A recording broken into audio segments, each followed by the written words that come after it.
Баршаңызға сәлем достар.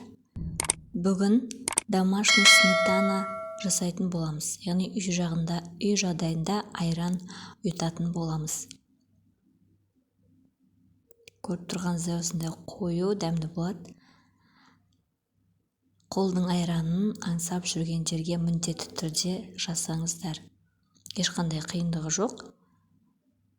Үйлеріңізде, яғни сүт, менде 1 литр сүт, яғни бұл домашний сиырдың сүтін пісіріп аласыздарда қан жылым қылып, яғни қол күймейтіндей қылып суытып аламыз. Қатты суып та кетпесін, қатты ыстық болмасын. Ыстық болса айранымыз, яғни қышқыл болып қалады. Яғни мен қаймақпен көрсеткелі отырмын. Ешкімде қазір айран болмағандықтан қаймақпен ұйытатын боламыз. Менде осындай міне қою қаймақтан таңдап алыңыздар.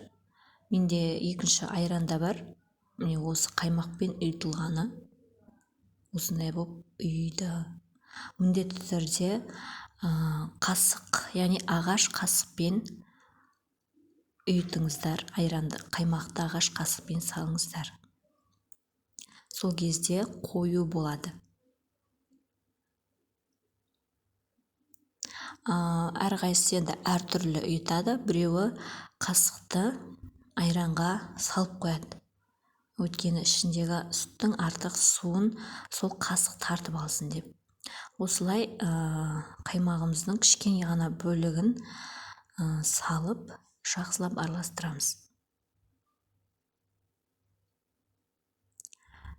Сөйтіп оны, яғни бетін жауып,